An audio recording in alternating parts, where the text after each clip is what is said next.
The British soldier carried 32 kilograms of kit, marched 25 miles through terrain that wanted to kill him, and then, in the middle of nowhere, surrounded by enemies he couldn't see, lay down and slept.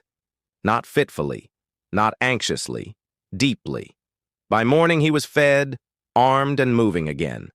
This happened not once, not occasionally, but every single night across 2 centuries of campaigns, from the fever swamps of India to the freezing veldt of South Africa to the sun-baked Sudan.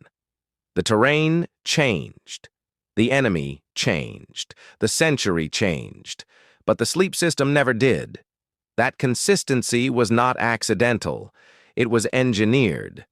What the British Army developed over 200 years of foreign warfare was one of history's most overlooked military achievements, a science of rest so precise, so ruthlessly practical, and that it determined whether campaigns were won or lost before a single shot was fired. Commanders understood something that is easy to forget when studying battles. A soldier who does not sleep does not fight. He stumbles. He misses. He makes the decision that gets his unit killed. Sleep was not a comfort. It was a weapon, and the British Army treated it as one. The problem began with geography. When the British Army fought in Europe, at Waterloo, at the Peninsular Campaign, the environment was familiar. The climate was recognizable. The threats were largely visible. An enemy army approached from a known direction. Sentries could hear movement on open ground. A soldier's body, however exhausted, was at least operating within a climate it recognized. But empire changed everything. From the 1840s onward, our British soldiers found themselves sleeping in environments their bodies had never encountered and their officers had never trained for. In India, the threat was not just an enemy beyond the perimeter. It was the ground itself. Soil that carried cholera, stagnant water that bred malaria, heat that turned a sleeping man's core temperature dangerous by midnight and left him shaking by dawn. In Afghanistan, the problem reversed. The days were brutal with heat, but the mountain nights dropped to temperatures that killed unprepared men in their sleep. A soldier who sweated through the day march and then lay down in wet clothing on frozen ground could be dead by morning, not from enemy action, but from exposure. In West Africa, the threat was invisible and constant. Mosquitoes carrying blackwater fever moved in silence, and a man could go to sleep healthy and wake up with a death sentence already written in his blood. The British Army's first response to all of this was, characteristically, insufficient. Early colonial campaigns were disasters of ignorance.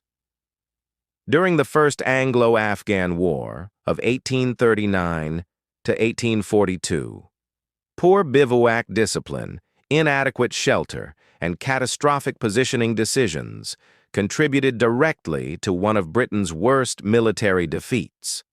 Of the 16,000 soldiers and camp followers who retreated from Kabul in January 1842, only a handful survived. Many did not fall to Afghan rifles.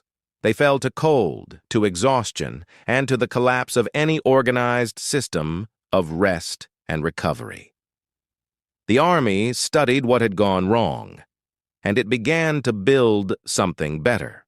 The instrument of that improvement was the British Military Manual, not a single document, but a living, evolving body of regulations that grew more sophisticated with each campaign. By the mid-Victorian era, the field service regulations and their accompanying guides had become extraordinarily detailed on the subject of camp selection and construction. Site selection came first, and it was treated as a science. The ideal bivouac site met specific, non-negotiable criteria. Elevated ground was preferred, not for aesthetic reasons, but because cold air pools in valleys. A soldier sleeping in a depression loses body heat at a measurably faster rate than one sleeping on a ridge. In malarial regions, elevation also meant distance from the standing water where mosquitoes bred, that every 100 feet of altitude was understood to reduce mosquito activity. Officers selecting campsites were not choosing convenience. They were making medical decisions. Drainage was the second criterion.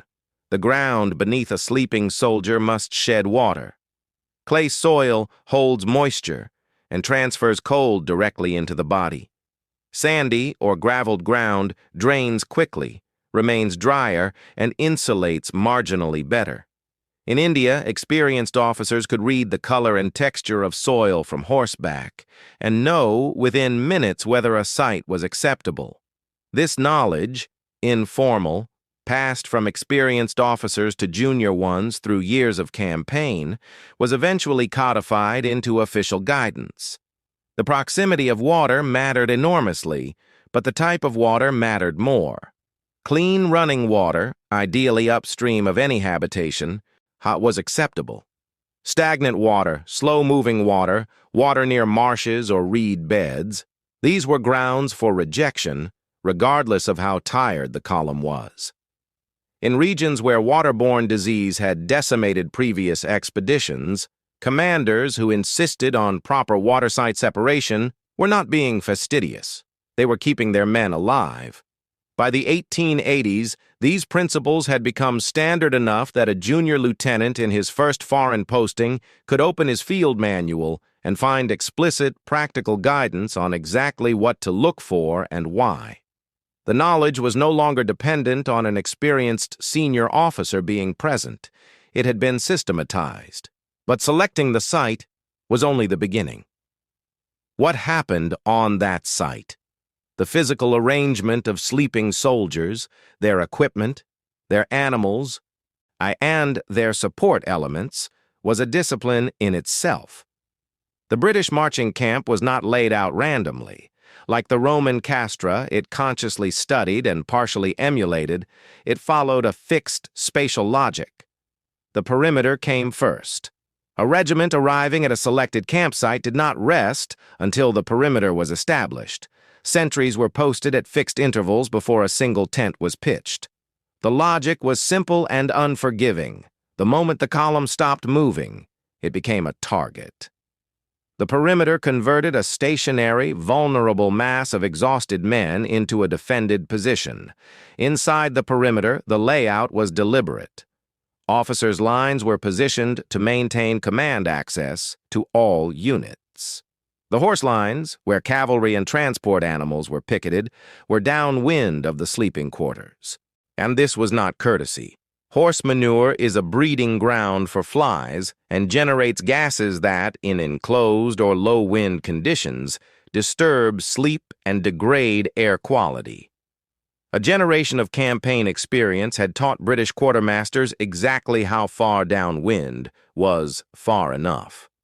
Latrines were sited with equal precision, downwind and always at a fixed minimum distance from sleeping areas and water sources. This rule existed because British commanders had watched disease tear through camps where sanitation discipline had been relaxed. After the Crimean War, where more soldiers died of cholera and dysentery than enemy action, the Army underwent a systematic reckoning with its own hygiene practices. Florence Nightingale's statistical work, demonstrating definitively that preventable disease was killing at a rate that battlefield wounds could not match, forced institutional change. By the 1870s, latrine discipline in British field camps was enforced with the same rigor as sentry duty. Clear paths between tent lines, cooking fires in their designated zones, animals in their proper place. Order made visible. But that order was not cosmetic. It was functional. Every spatial decision translated directly into the quality of rest the men achieved, and therefore their readiness the following morning. The tent itself was another carefully evolved piece of engineering. Early British military tents were modified versions of civilian designs. Heavy and slow to pitch, poorly adapted to extreme climates. They provided shelter in temperate European conditions and failed progressively as conditions became more extreme. In India, the standard bell tent trapped heat in summer to dangerous levels. In Afghanistan, it leaked cold air from every seam. The Army spent decades refining the design. By the 1870s, the standard British military tent had been through multiple iterations. The Kabul pattern, the Indian pattern, the valise pattern. Each represented a response to specific lessons learned in specific theaters. Ventilation, a problem almost entirely ignored in early designs, became a central consideration. The Indian pattern tent incorporated a double-fly roof, 2 layers of canvas separated by a small air gap, and this gap insulated against both heat and cold more effectively than a single layer. The physics were understood empirically before they were understood theoretically. Trapped still air is an insulator, and a thin layer of it between 2 canvas surfaces changes sleeping conditions dramatically. Weight was always a tension. A tent that protected perfectly but took 3 men and a mule to transport was tactically useless. British quartermasters worked constantly within the triangle of protection, portability, and ease of pitching. A tent that required 20 minutes and specialist knowledge to erect was a tent that exhausted soldiers would pitch incorrectly, or not at all. By the 1880s, the standard infantry tent could be erected by 2 men in under 8 minutes. That specification, 8 minutes, was not arbitrary, and it was derived from calculating how much time a unit had between arriving at a campsite and last light, accounting for perimeter establishment, kit inspection, and cooking. Time was always the enemy. Everything was designed around it. Food and sleep were inseparable in the British Army's campaign thinking, though this connection is rarely discussed in military histories that focus on tactics and logistics. A soldier who sleeps on an empty stomach does not sleep well. His body, depleted of glucose, produces cortisol, a stress hormone that keeps the nervous system alert and raises baseline anxiety. In the field, where baseline anxiety was already elevated, feeding men before sleep was not a morale decision. It was a physiological one. British field rations evolved through the same iterative process as the tent. And early campaign rations were inadequate. Insufficient calories, poor nutritional balance, no accommodation for the demands of extended marching in extreme climates. The Crimean War exposed this catastrophically. Soldiers arriving at siege positions around Sevastopol were already malnourished from weeks of inadequate provisioning. They were cold, hungry, and poorly sheltered. Sleep quality in those conditions was predictably catastrophic, and the Army's fighting effectiveness reflected it. The reforms that followed were comprehensive. By the 1880s, the British Army operated a field cooking system that could produce a hot meal for a regiment within 90 minutes of halting using standardized equipment carried in the regimental transport column. The Sawyer stove, named for the chef Alexis Sawyer, and who had gone to the Crimea and redesigned military field cooking from first principles, became standard issue. It burned efficiently, was portable, and could be operated by soldiers with minimal culinary training. The timing of the evening meal was as regulated as the timing of the march. Men ate before full dark, while there was still light to manage cooking fires safely and before the night temperature drop made outdoor activity miserable. This was not bureaucratic rigidity. It was a system designed around the human body's requirements. Digestion raises core body temperature slightly, improving initial sleep onset. A warm meal eaten an hour before sleep produced measurably better rest than cold rations eaten in the dark. These details accumulated. Each one individually was minor. Together they composed a system. And the management of fear was the dimension of military sleep that no manual could fully address, but which every experienced officer understood was decisive. A man who believes he will be attacked in the night does not sleep. His sympathetic nervous system remains activated. His hearing amplifies every sound. His muscles stay partially tensed. He enters a state of shallow, fragmented rest that leaves him more exhausted than if he had remained awake. In extreme cases, after days of this pattern, soldiers in a state of chronic fear-induced sleep deprivation begin to hallucinate, to make dangerous errors of judgment, to lose the capacity to function as effective combatants. The British Army addressed this through the sentry system, a mechanism far more sophisticated than simply posting guards. As sentries were not posted as a symbolic gesture. Their positioning, their rotation schedule, their challenge and response protocols, all of it was designed as much for the psychological benefit of the sleeping soldiers as for the practical function of threat detection.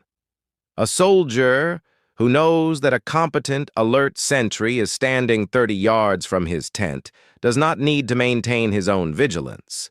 His nervous system receives the signal, at some fundamental, pre-rational level, that the watch is being kept. He can release. He can sleep.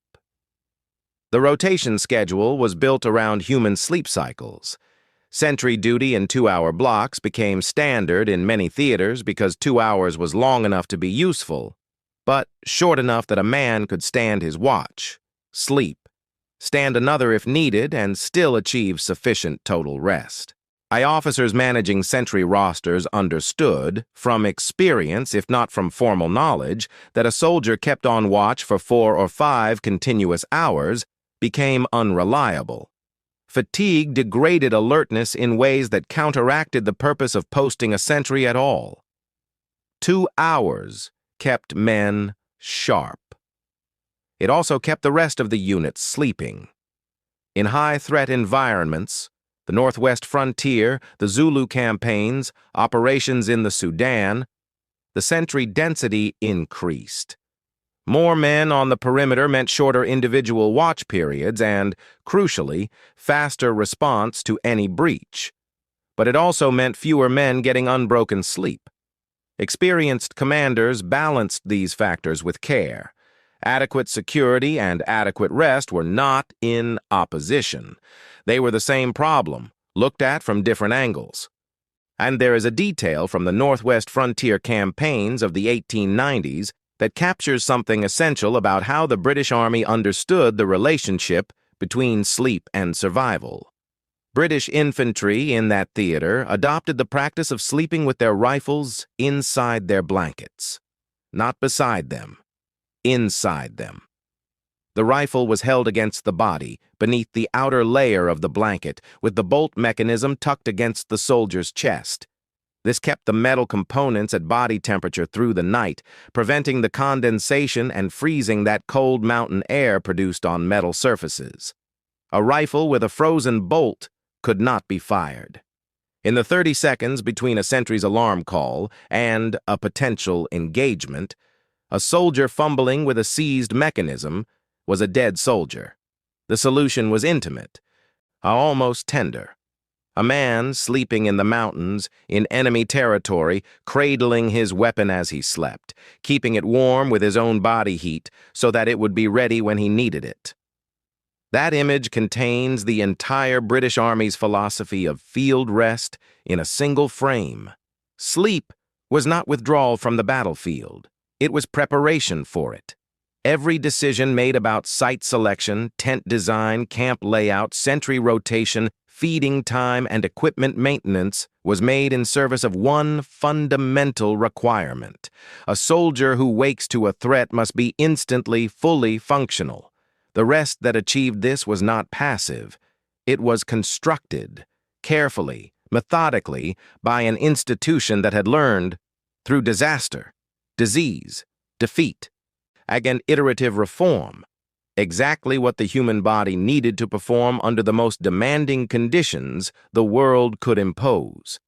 2 centuries of British soldiers slept in foreign lands because someone, somewhere, had thought about sleep seriously, had thought about soil drainage and prevailing wind direction and the distance between latrines and water sources, about the weight of tent canvas and the timing of the evening meal and the psychology of a man who knows a sentry is watching so that he doesn't have to.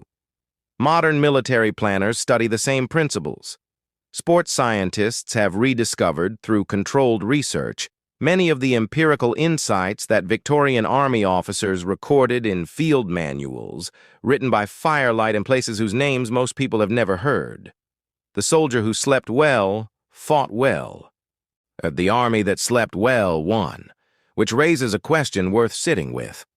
How many of the systems in your own life, the routines, the environments, the small decisions you make each night, are as carefully engineered as the British Army's camp? And how much performance are you leaving on the ground simply because nobody ever told you that sleep was something worth fighting for?